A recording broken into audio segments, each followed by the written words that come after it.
Welcome to McCallie Sports Now. I'm Mac Poston. And I'm Jesse Felker. And Jesse, this is an exciting week for McCallie Sports because this is the start of the spring season. We've got baseball, lacrosse, soccer, track and field, and tennis all starting this week. That's exciting stuff, Mac, and I'm thrilled to be making my debut on Yep. McCallie Sports Now. I think You got the rookie. The rookie. So, McCallie already had their first game, which was soccer, and it was this Monday. It was a loss to Vestavia Hills from Alabama. Yeah, Vestavia Hills proved themselves to be pretty good, beating McCallie. McCallie's a 5-ranked team on Top Drawer Soccer. This Friday, McCallie plays Dalton, and Dalton is ranked 4th on that website, topdrawersoccer.com. So 2 tough games in 1 week. Right. But I think McCallie Soccer is a really good program, and we're up to the challenge. Yep. And Jesse, this Thursday is the McCallie baseball's first game against Brentwood. It's actually a doubleheader, so Thursday and Friday they will be playing Brentwood Academy away. That'll be a tough challenge because Brentwood Academy, they have a great sports program, tough to play away, football, baseball, basketball, golf, perhaps most important out of those 4. But one great thing about McCallie sports and baseball is I heard from a player, Joshua Belisle, who plays golf with me in the fall. He said that the baseball team is the best team that he's a part of. And that just says something about the camaraderie on the team. I think it speaks volumes. Josh is a 3-sport athlete, so he's got to choose between 3 sports. And out of those 3, he picks baseball. So there to say. So there's a huge advantage. there's something to look forward to. Something to look forward to. And in addition, we also have lacrosse starting this week. They fight some scrimmages, but their first official games will be Friday and Saturday against Friendship Christian in Westminster. Yeah, those are down in Atlanta. They're making the travel, making the trek down to Atlanta, Georgia, and go play some Georgia schools. Yeah, and lacrosse, I'm really looking forward to watching because we've got a lot of committed players in this team. I mean, Wyatt McFay is going to Furman. You've got Zach Mugio going to Bryant University. Ellison Burt Murray is going to Rutgers. I could go on and on, Jesse. You could go on. We've got a great team going. All these are senior leaders. It's going to be a fantastic season that I'm looking forward to. As they say, all my boys D1. All my boys D1. And then track and field had their first meet this Wednesday. Questionably, it was sort of a scrimmage, sort of a meet. Really good way to start the season. McCallie took home a lot of events, but they lost to a few. They won the 4x100, the 4x400, and 4x800 relays. 4x4 and 4x8 by a very large margin. I got this news from Rafe Gork, varsity track athlete. Very reliable source. And Samuel Ligon dominated the 1600 by running a 4:37 and the 3200 in 10 minutes and 20 seconds. For those viewers, 1600 is a mile. 4:37 in a mile. That's very, very incredible time. That's a very fast mile. Yeah, can't touch that at all. No. And tennis starts this week with Knox Webb on Wednesday. You have Knox Webb coming in from Knoxville. They're going up to Knoxville. They're pretty good. Hey, Jesse, did you know that the NFL draft is coming up soon? Wait, it's next month? Next month, Jesse. Next month. Wow. Well, good thing that we have 2 new rookies, fellow rookies, Brennan Earl and Andrew Fowler, who are going to be covering some pre-draft information. I'm going to throw it to them. So we're going to be doing a mock draft of the first 10 picks. So let's get started. All right. So with the first pick, the Arizona Cardinals will select Kyler Murray, quarterback out of Oklahoma. The Heisman Trophy winning quarterback would suit the Cardinals offense well, as they seem to be lacking leadership. Current quarterback Josh Urchin has failed to do that, and his numbers do not lie. Yeah, I agree with that pick. At number 2, we have the San Francisco 49ers selecting Nick Bosa, a defensive end from Ohio State. Bosa has plenty of all-pro ability in him, being 6'4" and 266 pounds. That will help him in the NFL and will suit him well. He also is the brother of Chargers defensive end Joey Bosa, who's likely a top 5 edge rusher in the NFL, so he's kind of got it in the family. Yeah. So with the third pick, the New York Jets will select Josh Allen, outside linebacker from Kentucky. Josh Allen, not to be confused with Buffalo Bills quarterback Josh Allen, is certainly NFL ready. Allen led Kentucky to a 10-3 record this past season, and he managed to earn 17 sacks along the way. Whew, that's a lot. All right, at pick number 4, we have the Oakland Raiders projected to pick Devin White, a linebacker from LSU. The Raiders seem to be prepped for a better season this year, especially with the pickup of wide receiver Antonio Brown. Devin White would add plenty of depth to the Raiders' defense, so that would be a good plus. He also became the first defensive player to win the SEC Defensive Player of the Week award for 4 weeks straight. Yeah, the Raiders might have a shot at the wild card this year. Yep. All right, so up next we have the Tampa Bay Buccaneers selecting Quinnen Williams, defensive tackle out of Alabama. And although Alabama was crushed in the national championship, 44-16 final score, lost to Clemson. Williams was consistent throughout the season, and he was the leader of Alabama's strong defense. All right, next up, we have the New York Giants taking Dwayne Haskins, a quarterback out of Ohio State. Last, another quarterback comes off the board. Giants quarterback Eli Manning seems to be lacking some of the energy and is no longer playing at the same level that he once was. And taking Ohio State quarterback Dwayne Haskins seems to make sense in this situation for the Giants. He also will be playing along running back Saquon Barkley, which would be a good combo there.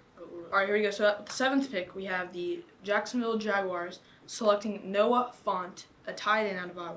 If Nick Foles joins the Jaguars offense, they're going to need some playmakers if they want to make a run at the play. And it's hard to imagine that this team was in the AFC Championship just 2 years ago, and they've faded quickly. All right, at number 8, we have the Detroit Lions taking Ed Oliver, a defensive lineman from Houston. Oliver had great seasons at Houston. The fact that he's a stealthy veteran should make him a very good top 10 pick. The Detroit Lions are in need of a good defense so they can improve their 6-10 record from last year. So they really need to come back. Up next with the 9th pick, the Buffalo Bills will select DK Metcalf, wide receiver, Ole Miss.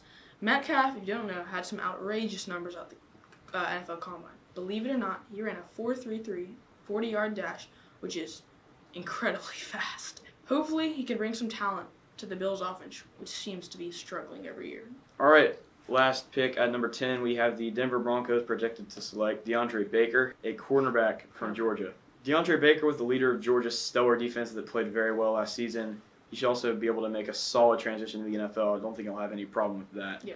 Baker had a team-high 10 pass breakups this season, so that's an impressive statistic right there. Wow, thank you, Brennan and Andrew. I feel now, as an uneducated draft watcher, now I'm ready to know exactly what's coming up. I can just make my own mock draft. I can see it now at the bottom of ESPN. Felker's mock draft. Yep. Jesse, here at McCallie Sports Now, we like to end it with a couple fun segments. Our first one is McCallie Man of the Week, where we recognize someone who has best exemplified McCallie's values of honor, truth, duty, and brotherhood. Of course, you wouldn't. I mean, we call this McCallie Sports Now. We can call this McCallie Now. Okay. Where we cover I like everything it. that has to do with McCallie. So, my McCallie Man of the Week, our McCallie Man of the Week, which we decided on, is Jack Wu, scholar, musician, and more importantly, beekeeper. Yes, you heard it right. Jack Wu has dipped his toe into the apiary field. He has started the new afternoon activity with Miss Olacek, beekeeping, and he is, he's accrued some new members, some freshmen, some sophomores, some juniors to help beekeep. And, he's really taking control of this new afternoon activity, and he's really showing some senior leadership. So shout outs to you, Jack Wu. Here at McCallie, we love to see guys take an initiative. And, Jack Wu, that man takes 7 classes out of 7 periods of the day. He has no free period. So you would think, oh, he's got no time. But he proves to us that he does for beekeeping. And any of you Black Mirror fans, I know I am, I know Mac is. Huge fan. You see what happens when bees leave. Yes. They start making some mechanical bees or something. Uh-huh. We can't have that happen. And bees are so important to the environment, to agriculture, and to, everything related to food. Because without bees, we wouldn't be here where we are today. So we should be thankful for Jack Wu. Correct. That is an incredible pun, Mac. I have to give you credit for that. Thank you. So, Mac, we covered McCallie Man of the Week, and that's a great segment. But you know what I need? What our viewers need? Another segment. They need another segment. Couldn't agree more. They need another funny segment because, with sports media, they always like to tell us the scores, and they like to tell us the top 10 Zion Williamson dunks from the night. They like to do that stuff. But what really gets my attention is the not top 10. Or perhaps the goofy, random, or downright bizarre things that happen during those sporting events. And that's exactly what Outside the Numbers does. And that is the title of our next segment, Outside the Numbers, where we don't focus on the score, we don't focus on the stats, we focus on something that happened that was just flat out weird during the event. So, my Outside the Numbers moment was when varsity lacrosse player Michael May stepped in and won the 300-meter hurdles and the 110-meter hurdles this Wednesday at the track meet. And guess what? He does not even practice track. He's a lacrosse player. Doesn't show up to practice. He just showed up to this one event and completely dominated the hurdles. So, Congrats to Michael May, honestly. Congrats to Michael May. For being an all-around stud athlete. That is just screams athleticism. Yes. And in the same category, we're going to stick with track here. Jack Brayman, a wrestler, he's a pole vaulter, but usually when you pole vault, you warm up, you do some warm-up jumps, but then when the actual competition starts, you pole vault and you start at like 6 feet, 7 feet, 7.5. You work 8 your feet. way up. You work your way up. Of course. You know what Jack Brayman didn't do either of? Warm up. And he didn't work his way up either. Oh my. And he still won the event. Get out of here. He had a 10.5 jump. Took him one try. Won the whole event. Oh my. One try. That's a statement. As Eminem says, you only get one shot. Do not miss your chance to blow. And Jack Brayman really embodied that statement. Definitely did not blow his chance. No. And in the spirit of old seasons, perhaps referring to some old winter sports, basketball, I have another one. And this is just incredible. I got this about 30 minutes ago. So, Mac, we talked about the track meet that was on Tuesday. We talked about that, some goofy things that happened there. Why don't we do a little Way Back Wednesday, which is the day that we're recording this. Way Back Wednesday, we're going to go back to the basketball season, to the Dr. Pepper 10 Classic, to the playoffs. In the Dr. Pepper 10 Classic, we got this player, Neil Dickey. He starts pretty good. He goes up, wins the three-point contest. I think that's what it was. It's either that or the layup contest. Setting the record with 15 shots. Oh, okay. Record three-point contest performance. Thumbs up to Neil. Comes up. He scores 17 points against IMG Academy, number 3 ranked team in the nation. Another thumbs up. I will give him a 45-degree thumbs up, like that, right there. That's, yeah. What? Jared Rector, the undisclosed MVP of the season, when they needed it most, he came in clutch. There's this little thing called the coin toss. I don't know if you've heard of it. But when everything ties and they're trying to figure out who's going to play in the playoffs, you flip a coin. Jared Rector guessed heads. You know how they always say tails never fails? Jared Rector says Tails does fail. tails does fail. And in fact, it did fail. I'm going to pick heads. He won that coin toss for the McCallie basketball team. He came in clutch. He took us to the playoffs. Jared Rector, Neil Dickey, both won Athlete of the Week on the same day for their performances in McCallie sports. Mac, your take? Because Jesse, it's easy to just look at the numbers and think, wow, Neil Dickey this, Brady Ragland this, Neil Dickey that. But what you don't see is Jared Rector, day in and day out, at least 5 hours a week, before practice, after practice, he is putting in work managing this basketball team.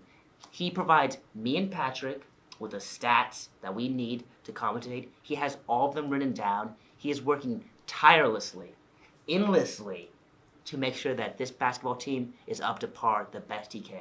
He is the greatest manager I've ever known, and I only hope for success for his future. Who knows? Maybe we'll see him at the sideline of a Duke game.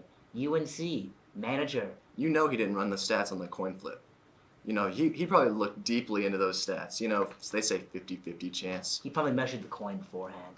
You know he measured the coin. You know he used You know a for coin a from fact. 2010.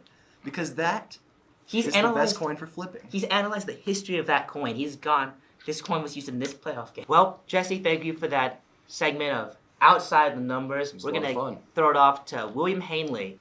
Thanks, Mac and Jesse. Hey, welcome to Hanley's Quarter, where I provide you a comprehensive guide to the best games to watch this weekend and the predictions you need to reign supreme in your pool. We got a big slate this week involving the NHL and the NBA. Obviously, with the NFL being out, I'm a little deprived on content, but who said that having fewer sports leagues means fewer games? Starting out in the NHL, Boston versus Winnipeg. Boston obviously reeling after recent losses, predominantly due to fatigue recently. Ultimately, I feel like Boston's going to regain the momentum that they've lost recently. They are a gritty team that's pulled out some really tough victories against some highly difficult opponents, and ultimately, I feel like they'll hop back on the horse Thursday night. Moving into Saturday, a huge block of games for the NHL, starting out with likely the biggest headliner this weekend, the Washington Capitals versus the Tampa Bay Lightning. This is a rematch of the Eastern Conference Finals last time. Ultimately, I think Tampa Bay is going to take this out by 2. They're coming off of a brutal victory against Toronto, 6-4. And ultimately, Washington although they are reigning Stanley Cup champions, are certainly lacking this year and are not performing nearly as well as they did prior. Moving on, St. Louis at Pittsburgh. Big time game involving the playoff race right now. Pittsburgh is vying for a spot as it stands now. Ultimately, I take Pittsburgh by 2. Pittsburgh recently coming off victories against the Washington Capitals and the Boston Bruins themselves. Ultimately, I think they're going to take this game by 2. Moving on to Tuesday, Toronto versus Nashville. Ultimately, I want to appeal to the hometown crowd here and say that Nashville is going to win, but you can't deny the talent that Toronto has, and they're certainly putting up good numbers this season. I'm taking Toronto by 1. Moving on to what I know you all want to hear about, the NBA. Starting out on Saturday, Golden State versus Oklahoma City. I'm sorry to all you OKC fans, but unfortunately a super team is a super team, and Golden State is the quintessential super team. I'm taking Golden State by 7 in this matchup. Philadelphia versus Milwaukee, a battle of the Eastern Conference Titans. Ultimately, I'm giving this one to Milwaukee by 5. You cannot deny the momentum that they've been on, and they've recently taken over as 1 seed in the Eastern Conference after dethroning the Toronto Raptors. Denver versus Boston, one of the sleeper picks for the victor in the Western Conference versus the former competitor for the Eastern Conference Championship last year, who's been a little lethargic this year. Now, I'm going to be honest with you. I'm a bit biased to Boston. I hail from Rhode Island. Does that have something to do with my pick for this game? Absolutely. But I feel as though I have good motive for saying this. Boston has been struggling recently with morale in the locker room. But after a successful road trip in California, I feel like the morale is improving. And a big win against Denver, I don't only think is plausible, but also quite probable. I'm taking Boston by 3 in this matchup. And finally, another big matchup involving third seeds from the Western Conference, respectively, Indianapolis versus Portland. Portland has been competing recently, but they've recently suffered multiple losses going into this victory. I'm taking Indianapolis by 5 in this round. Rapid fire, eh? I hope you're keeping up. I'll send this one back to Mac and Jesse. Thank you, guys. Thanks, William, for that. Jesse, March Madness is coming up, and that's going to be totally dominating the minds of pretty much every sports fan, and you should look forward to a March Madness episode, hopefully in the coming weeks, from McCallie Sports Now. Thank you for joining me on your inaugural episode I appreciate of the opportunity. the spring season.